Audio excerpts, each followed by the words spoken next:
Hello students, welcome to Unacademy. So दोस्तों, एक और नया चैनल हम लोग आपके लिए लेके आए हैं और ये चैनल कुछ खास है। इस चैनल के अंदर बेसिकली हम आपकी जो क्वेरीज है वो एड्रेस करते हैं।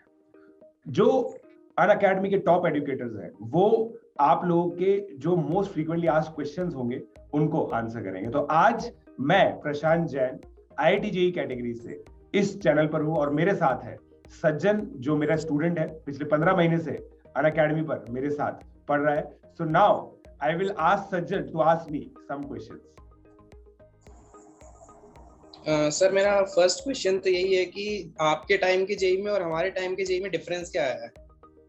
यार मतलब देख, मैं बात करूं ना, मतलब सब्जेक्टिव जेई जो होता था ना, सब्जेक्टिव जेई बहुत अलग होता था। बट मैंने भी ऑब्जेक्टिव जेई दिया है, मैंने भी वही वाला एग्जाम दिया है जिसमें 2 पेपर होते थे, 9 से 12, 2 से 5। तो और पैटर्न भी सिमिलर ही था, मल्टीपल चॉइस। बट अभी का जेई जेई मैं देखता हूँ, अभी का जो जेई है वो उसमें और काफी वैरायटी ऑफ क्वेश्चंस पूछे जाते हैं, डेप्थ काफी ज्यादा पूछी जा रही है और थोड़ा सा नॉन रूटीन साइड में भी मैथमेटिक्स पॉइंट ऑफ व्यू से चला गया है। ओलंपियाड साइड फिजिक्स के अंदर भी जा रहा है, केमिस्ट्री के अंदर भी जा रहा है। तो मेरे हिसाब से थोड़ा सा ओलंपियाड ओरिएंटेशन अभी जेई के अंदर आ रहा है। और सर, जैसे हम टेस्ट देते हैं और नंबर कम आते हैं तब क्या करना चाहिए सर? यार ये एक ऐसी प्रॉब्लम है जो मतलब बहुत सारे बच्चों को आती है और बिना लो के आप हाई को एम नहीं कर सकते। If you have not seen any lows you will not know the importance of high, right? तो ये एक बहुत ही नॉर्मल सिचुएशन है जब खासकर बच्चे बोर्ड दे के आते हैं। 95% की उनको आदत होती है, फिर उनके जेई में अगर 40% 50% भी आ जाता है तो उनको बहुत ही गड़बड़ लगता है कि यार ये हमारे साथ क्या हो रहा है। जबकि रियलिटी ये है कि 29% के करीब कट ऑफ है जेई का, राइट? तो कट ऑफ काफी लो रहता है। उसका एक रीजन ये है कि this is the examination of temperament. 6 घंटे की एक मैराथन है जो पेपर आप लोगों को देना होता है, तो उसमें कॉन्सेंट्रेशन लगातार मेंटेन रखना बहुत ही डिफिकल्ट होता है। और इसलिए मेरा पर्सनल ओपिनियन ये है कि जितना ज्यादा हम अपने आप को ट्रेन करेंगे ना उतना बढ़िया रहेगा। आपके मार्क्स कम आएंगे, मगर आपको ये चीज समझनी है कि ये पार्ट ऑफ द प्रोसेस है। पार्ट ऑफ द प्रोसेस मतलब आप बहुत सारे मॉक पेपर्स देने के बाद जेई एडवांस देने जाएंगे। इसका मतलब ये है कि ताकि आपके जेई एडवांस में नंबर कम ना आए, इसलिए मॉक पेपर्स में थोड़ा सा कम नंबर आना जरूरी है ताकि आप लोग उनसे सीख सकें। और हमेशा इसको कंस्ट्रक्टिवली लेना चाहिए, टेंशन बिल्कुल भी नहीं लेनी चाहिए। और सर, होमवर्क और रिवीजन दोनों को साइमल्टेनियसली कैसे प्लान करें? देखो, होमवर्क एक ऐसी चीज है जो करंट में मानता हूँ, है ना। दोनों में ड्रास्टिक जो फंडामेंटल डिफरेंस है ना, वो ये है, रिवीजन हम पास्ट का करते हैं, होमवर्क हम प्रेजेंट का करते हैं, ठीक है। और पास्ट और प्रेजेंट को एक साथ लेकर चलना अपने आप में एक बहुत बड़ा चैलेंज होता है। तो अगर मैं बात करूं एक पर्टिकुलर स्टूडेंट की जिसका एक बैकलॉग है, तो उसके पास 3 टास्क होते हैं। पहले तो पास्ट का लेक्चर्स देख के होमवर्क करना, प्रेजेंट को कंटिन्यूअसली मेंटेन रखना ताकि और ज्यादा बैकलॉग ना बढ़े, उसका होमवर्क करना, और फिर जब टेस्ट होते तो रिवीजन करना। अगर ये 3 चीजें है ना, इन तीनों चीजों को करना तो बहुत ही मुश्किल है। तो ऐसे केस में सबसे पहले बैकलॉग खत्म करना चाहिए, फिर रिवीजन का सोचना चाहिए। थोड़े टाइम तक टेस्ट में नंबर नहीं आएंगे, बट बच्चे को ये चीज समझ होनी चाहिए कि यार उसके और बाकी बच्चों में डिफरेंस है, उसका सिलेबस पूरा कंप्लीट नहीं है। अब मैं बात करता हूं ऐसे केस की जब पहले का सब कुछ सॉर्टेड है, बस रिवाइज करना है। तो आप टेस्ट टू टेस्ट के हिसाब से करें। रिवीजन की एक स्ट्रैटेजी होनी चाहिए। ऐसा नहीं कि आप 12th क्लास के अंदर तो 11th का पूरा बार बार रिवाइज कर रहे हो, ऐसा नहीं। जैसे मान लीजिए आपको 23 मई को एक टेस्ट देना है। 23 मई के टेस्ट में आपका फंक्शंस एंड आईटीएफ आ रहा है और एप्लीकेशन ऑफ डेरिवेटिव आ रहा है, ठीक है। और 11th क्लास में से क्वाड्रेटिक और सीक्वेंस एंड सीरीज आ रहा है। तो आप लोगों को रिवीजन मेनली क्वाड्रेटिक और सीक्वेंस एंड सीरीज का करना है। बाकी ट्रिग्नोमेट्री, परम्यूटेशन, कॉम्बिनेशन, पीएनसी मतलब बाइनोमियल, ये सब नहीं करना क्योंकि सिलेबस में नहीं है।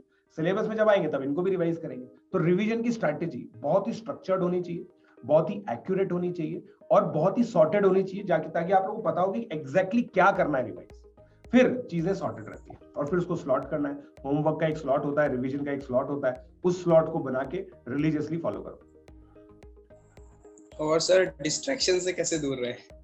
डिस्ट्रैक्शन तो देखो दोस्तों यार, मतलब अलग अलग तरह के होते हैं। कुछ तो हार्मोनल होता है, तो उसका तो ऑप्शन होगा ही नहीं अभी क्योंकि पैंडेमिक चल रहा है, ठीक है। लॉकडाउन के अंदर मतलब इतना ज्यादा वो तो डिस्ट्रैक्शन हो नहीं रहा होगा। बाकी ये चीज है कि if you do not enjoy the process of IIT JEE preparation then you tend to get distracted. But if you enjoy the process, you like the fun of problem solving, you like the fun of learning new concepts, you are curious enough to get into the deepest of depth of any topic, तो फिर ये time वैसे निकल जाता है, distract होने का time ही नहीं मिलता मेरे हिसाब से। तो ये है। बाकी you always need to tell yourself that थोड़ा टाइम और बचा है, थोड़ा टाइम और बचा है, बस 1 साल की बात है, 1 साल की बात है, 1 साल की बात है, बस अपने आप को ये बोलते रहो। जेई 2022 एस्पिरेंट्स केवल के 1 साल की और बात है, पूरा अच्छे से पढ़ना है, उसके बाद डिस्ट्रैक्ट होने के लिए अपॉर्चुनिटीज भी ज्यादा मिलेंगी, सीधी सी बात है। तो थोड़ा सा पेशेंस से काम लेना है, अपने आप होगा। और सर आपके टाइम पे जब जेई हुआ था तो आपने कौन सी गलती की थी? वैसे तो आपने अपने ब्लॉग्स में बताया है, पर कोई ऐसी गलती जो छूट गई थी जेई के पेपर में? हाँ सर। यार जेई के पेपर में जो सबसे बड़ी गलती थी मेरी वो तो यही थी, दिन में सोना। दिन में जो सोने की आदत थी उसकी वजह से सेकंड पेपर में थोड़ा सा मतलब स्लीपीनेस रहती थी। सेकंड पेपर मेरा इतना अच्छा नहीं गया था फर्स्ट पेपर के मुकाबले। अगर मेरे फर्स्ट पेपर जितने ही नंबर सेकंड पेपर में आते, जो बहुत सारे लोग आए थे, तो मेरी ऑल इंडिया रैंक 5 भी आ सकती। तो मेरे को ये चीज लगती कि वो बहुत ही बड़ा एक मतलब फंडामेंटल लेवल पे एरर था मेरा, और शायद मुझे किसी ने बताया नहीं। आजकल तो सब लोग बताते हैं कि कब सोना चाहिए, क्या खाना चाहिए, सब चीजें बताते हैं आजकल तो लोग, बट उस समय मुझे किसी ने बताया नहीं। तो इसलिए मेरे को सबसे बड़ी एरर ये लगती है कि जो मेरे स्लीपिंग पैटर्न्स थे और जो to some level food habits है। मैंने लंच बहुत हैवी कर गया था उस दिन और ताश भी खेल रहा था तो ये सभी तरह की चीजें हो गई थी उस दिन। तो ये चीज है सर। जैसे घर पे क्वेश्चन कर रहे होते हैं तो आराम से हो जाते हैं, लेकिन एग्जाम में बैठते तो होते ही नहीं है। तो वो it is all the game of temperament, like I said. अगर मतलब it is a very similar problem to a batsman doing the net practice. Net practice के दौरान अपना एक कंफर्ट होता है, बरमूडे में लोग मतलब नेट प्रैक्टिस कर रहे होते हैं और बॉल आती है, एक बॉल छूट भी जाए तो कोई दिक्कत नहीं होती, उसको वो माइंड नहीं करते कि अगली बॉल खेल लेंगे। बट जब मैच आता है ना, एक्चुअली हर एक बॉल मैटर करती है, बिकॉज हर बॉल काउंट होती है। उसी तरह से एग्जाम में भी हर एक मार्क्स काउंट होता है, हर एक क्वेश्चन काउंट होता है, और वो दिमाग में प्रेशर बिल्ड करता है। और जब वो दिमाग में प्रेशर बिल्ड करता है ना, तो गलतियां होती है, मार्क्स कम आते हैं। इसको सही करने का सबसे ज्यादा तरीका क्या है? मतलब आप किसी भी ऐसे क्रिकेटर को नहीं जानते होंगे जो पहले मैच में सबसे बढ़िया खेला हो अपने जीवन का, राइट? कभी भी ऐसा नहीं। हमेशा ऐसा होता है कि प्लेयर का जो पीक है ना, वो समवेयर इन बिटवीन आता है, समवेयर इन बिटवीन। ना तो उसकी लास्ट इनिंग बेस्ट होती है, ब्रेंडन मैकुलम को हटाते तो वो अलग बात है, वो अलग केस था। बट मैक्सिमम जो बैट्समैन होते हैं उनको ऐसा होता है कि यार जो थोड़े इंटरनेशनल मैच खेलने के बाद उनका पीक आता है। तो उसी तरह से जेई के अंदर भी जब आप अच्छे खासे मॉक टेस्ट दे लोगे ना, अपने आप आपका टेम्परामेंट बिल्ड हो जाएगा और जेई एडवांस आपका अच्छा जाएगा। जितने भी जेई एडवांस के अच्छे रैंकर्स होते हैं उनकी हिस्ट्री होती है more than 100 mock papers, full JEE advance के पेपर्स। और सर इतना मटेरियल है, इतना मटेरियल कर मतलब डिस्ट्रैक्शन बहुत होता है मटेरियल से। कौन सा करना चाहिए मटेरियल? ये बिल्कुल सही चीज है ना, fear of missing out, FOMO जो इसमें होता है कि यार आप टेलीग्राम पे हो, टेलीग्राम पे इस कोचिंग का मटेरियल डल रहा है, उस कोचिंग का मटेरियल डल रहा है, ये हो रहा है, वो हो रहा है, सब लोग फ्री गिव अवे कर रहे हैं, और बच्चों के अंदर बहुत सारी टेंशन आ जाती है। और यहाँ पे एक जजमेंट कॉल आता है कि आपके लिए समय ज्यादा इंपॉर्टेंट है, या फिर मैं बहुत ऑनेस्टली इसमें बहुत ब्लंटली इस बात को करता हूँ, हमेशा कैटेगोरिकली करता हूँ, या फिर मनी। ठीक है, पॉइंट ये आता है कि एक स्ट्रक्चर सिस्टम के साथ अगर आप जुड़े हो ना, तो वो आपको वही मटेरियल करने के लिए बोलेगा जो मटेरियल आपको करना चाहिए। क्या कोई कोटा की कोचिंग का मटेरियल खराब है? नहीं। क्या किसी दिल्ली की कोचिंग का मटेरियल खराब है? नहीं। क्या दोनों का मटेरियल अच्छा है? बिल्कुल हाँ। तो आप किसी का भी मटेरियल रिलीजियसली फॉलो करोगे ना, तो आपका बहुत अच्छा काम हो जाएगा। बट प्रॉब्लम किस चीज की आती है? प्रॉब्लम इस चीज की आती है कि बच्चे इस बात पर विश्वास नहीं कर पाते। बच्चे किसी पर्सन के साथ जुड़ते हैं और फिर अपनी ही थॉट को क्वेश्चन करते हैं जब वो उस पर्सन को क्वेश्चन करते हैं, राइट? फॉर एग्जांपल, अगर कोई बच्चा मुझसे पढ़ रहा है, मैंने स्टडी मटेरियल दिया हुआ है, मेरा स्टडी मटेरियल लॉन्ग रन में इतना हो जाता है कि वो हो जाए बहुत है, वही कंप्लीट नहीं होता बच्चों से।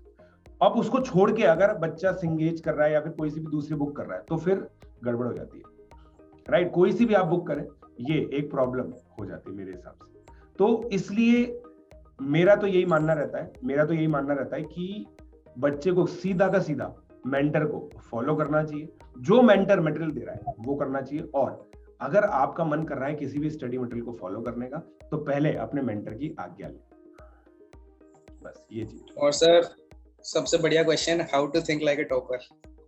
How to think like a topper. आप तो टॉपर हो। हाँ, ये बिल्कुल सही चीज है। देखो पॉइंट ये है कि पहली बात तो टॉपर को मन से ये चीज पता होती है कि he is at a right place, ठीक है, ऑफ स्टेट ऑफ माइंड। जो स्टेट ऑफ माइंड होती है ना टॉपर की, वो बहुत सॉर्टेड होती है, राइट। सॉर्टेड का मतलब ये होता है यार कि, मतलब मैं बहुत ऑनेस्टली बताऊं ना इसको, like to put this in words, कि उसके दिमाग में ये तो आता ही नहीं है कि यार मेरा आईआईटी में नहीं होगा तो क्या होगा, मैं आईआईटी में नंबर कैसे इंप्रूव करूं। He usually enjoys the journey of IIT JEE. आप देखोगे हर एक टॉपर के साथ आप बात करोगे ना, उसको और होमवर्क चाहिए होता है, वो होता है यार मैं और क्या करूं सर, और क्या करूं, ठीक है। और he is a very great follower, ठीक है। बोलते हैं ना कि अगर आपको लीडर बनना है तो सबसे पहले एक अच्छा फॉलोअर बनो, तो वो बहुत अच्छा फॉलोअर होता है, ठीक है। वो इस बात को समझता है कि आज मेरी परिस्थिति और मनस्थिति इतनी नहीं है कि मैं खुद के लिए अच्छा डिसीजन ले सकूं एकेडमिक, तो मेरे पास एक टीचर है, एक गुरु है, जिनकी बात मुझे माननी है, और उन गुरुओं की वो बात मानता है। और टॉपर का एक माइंड मैप होता है, पता है, जैसे वो केमिस्ट्री का पेपर जब अटेम्प्ट करता है ना, तो केमिस्ट्री का बॉक्स उसके कैश मेमोरी में आ जाता है, और फिर इनऑर्गेनिक के क्वेश्चन में उसके वो कॉन्सेप्ट एकदम से जागृत हो जाता है। उससे बेनिफिट ये होता है कि उसकी जो क्वेश्चन रीडिंग स्किल्स है ना, वो बहुत अमेजिंग होती है। 15 सेकंड में वो ये निकाल लेता है कि ये क्वेश्चन किस टॉपिक का है, किस तरीके से होगा, और फिर उसके अगले 2 मिनट उसको सॉल्व करने में जाते हैं। और मेरा पर्सनल ओपिनियन ये है कि जो टॉपर होता है ना, जैसे जो टॉप 100 रैंकर, टॉप 500 रैंकर की अपन बात करें, उसको सारे क्वेश्चंस के इनिशियल 3-4 स्टेप चमक जाते हैं, और ये एक अच्छा एक्सपीरियंस से आता है। और ये एक्सपीरियंस कब आएगा, जब आप एक पर्टिकुलर चीज है ना डे इन डे आउट करो, आपने एक स्ट्रेटेजी फॉलो कर रखी है, उसको लगातार इंप्लीमेंट करो। जस्ट इमेजिन, मतलब मैं बहुत ऑनेस्टली बताता हूं, जैसे टीचर चेंज करना होता है ना, टीचर चेंज करना एक तरीके से बहुत ही फंडामेंटल चीज, राइट। इट इज लाइक, आप अगर जैसे आप एक तरह से आईपीएल खेल रहे हो, ठीक है, आप धोनी की कैप्टनसी में हो, धोनी की कैप्टनसी से आप गए विराट की कैप्टनसी में, तो ये उस तरह का फंडामेंटल चेंज होता है। कुछ लोग चल जाते हैं बहुत अच्छा, जैसे ग्लेन मैक्सवेल अभी चल गया आरसीबी के अंदर, कुछ लोग नहीं चलते, तो ये एक बहुत ही बड़ा कॉइन टॉस होता है। और ये तो चलो फोर्स्ड है कि भाई अब यार सीएसके ने खरीदा ही नहीं तो जाना ही पड़ेगा, बट टीचर चेंज करना आपके हाथ में होता है। और इसके अंदर बच्चे क्या होता है ना, जो टॉपर होता है ना, वो जनरली ऐसा ही पर्सन होता है जो एक कंसिस्टेंटली एक टीचर के साथ चलता रहता है और उसको फॉलो करता रहता है, उसकी बात मानता है, और थॉट प्रोसेस भी फिर वो गेज कर, मतलब वो अडॉप्ट करने की कोशिश करता है अपने टीचर, राइट। मतलब जैसे मेरी स्ट्रैटेजी यही रहती है कि बच्चों को ऐसी ऐसी चीजें बताओ जिससे बच्चे अमेज हो, बच्चे कोशिश करें कि यार मेरे को भी सर की तरह करना है, राइट। और कुछ बच्चे, मतलब तू देख, तू मेरे से 15 महीने से पढ़ रहा है, तुझे पता है बहुत सारे बच्चे करने भी लग गए, ऐसा नहीं है कि नहीं करने लगे। तो ये एक बहुत इंपॉर्टेंट चीज होती है कि क्या आप ऐसे सिस्टम या ऐसे पर्सन के साथ जुड़े हो जो आपको लिटरली इंस्पायर कर सके, अमेज कर सके। ये एक बहुत इंपॉर्टेंट चीज होती है, और टॉपर के पास वो पर्सन होता है, ये एक चीज है। और सर जैसे 11th बर्बाद, ये बहुत चलता है एकेडमी पे। सर इसका क्या करें? 11th, देखो सबसे पहले तो जो बच्चे 11th के मुझे देख रहे हैं, मैं आपको बता दूं prevention is better than cure, ठीक है। तो पहले तो प्रिवेंट कर लो इस सिचुएशन को। 11th बर्बाद होने का मतलब क्या होता है, पहले ये समझ लेते हैं। 11th बर्बाद होने का मतलब ये होता है कि आपने 11th के चैप्टर या तो पढ़े ही नहीं, पढ़े हैं तो केवल लेक्चर देखे, होमवर्क नहीं करा। अगर पढ़ के होमवर्क भी किया है शायद थोड़ा बहुत, तो आपने उसके टेस्ट ढंग से नहीं दिए और रिवीजन प्रॉपर नहीं। इन सभी सिचुएशन में ये माना जाएगा कि 11th आपकी बर्बाद है। तो सबसे पहले तो प्रिवेंट कर लो, हर एक चैप्टर के नोट्स बनाओ, उसका होमवर्क करो जो आपके मेंटर ने दिया है आपको, उसके बाद उसके टेस्ट दो जो आपके मेंटर लेते हैं, ठीक है, और रेगुलरली उसको रिवाइज करते हैं। ये तो प्रिवेंटिव मेजर हो गया। क्रिएटिव मेजर के अंदर आप लोग ये मान लीजिए कि जो भी बच्चे 12th के ना, आपको ड्रॉपर की तरह पढ़ना है, सीधी सी स्ट्रैटेजी। जो बच्चा ड्रॉपर होता है उसको 11th 12th एक साथ पढ़नी होती है, तो आप ड्रॉपर की तरह पढ़ें, एक कोई ऐसा बैच ज्वाइन करें जिसमें 11th 12th साथ में हो रही है, सबसे बेस्ट स्ट्रैटेजी है। और करना चालू करो, मतलब ऐसा नहीं कि इधर जा रहे हो पूछने आप क्या करें, इधर जा रहे हो पूछने आप क्या करें. Stop asking, start doing. और सर हर टाइम मोटिवेटेड कैसे रहें? यार हर टाइम मोटिवेटेड मतलब नहीं, कोई भी नहीं रह पाता यार. देखो ठीक है, मैं कह रहा हूँ, मैं खुद कह रहा हूँ हाँ सर. कि मैं खुद भी हर टाइम मोटिवेटेड नहीं रह पाता. बट इसके अकॉर्डिंग है ना, आप क्या करो ना, आपके प्री प्लान रिस्पॉन्स होने चाहिए.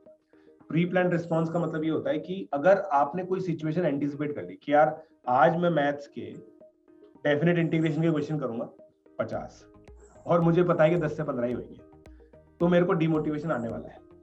तो इसके लिए पहले से ही रिस्पॉन्स आप तैयार हो.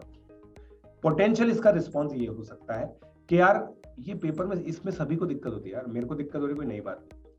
मैं इससे बढ़िया कंस्ट्रक्टिवली ये सोचता हूँ कि प्रॉब्लम सॉल्विंग अप्रोचेस क्या है, और मैं अब शॉर्ट नोट्स बनाऊंगा कि यार ये टेक्निक्स यूज होती हैं डेफिनेट इंटीग्रेशन में सही करने के लिए. सो अगर आपके पास प्री प्लान रिस्पॉन्सेज है ना, तो आप डीमोटिवेशन को मोटिवेशन में बदल सकते हो. अपने आप से कॉन्वर्सेशन करने की आदत डालो. Like ask yourself, why are you in this situation? What can you do to get yourself out of this situation? This is the most important. तो सर ये क्वेश्चन थे.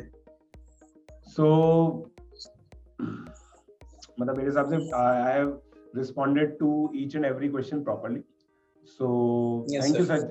thank you Sachin for asking these questions. I hope our learners had similar questions, and I have responded all the questions in most appropriate manner, and बहुत crisply आपको इन सब चीजों के बारे में पता चला होगा. So दोस्तों, इस चैनल को सब्सक्राइब कीजिए, शेयर कीजिए अपने पीयर ग्रुप के अंदर, ताकि आप लोगों को इसी तरह की अमेजिंग इनसाइट्स मिलती रहें.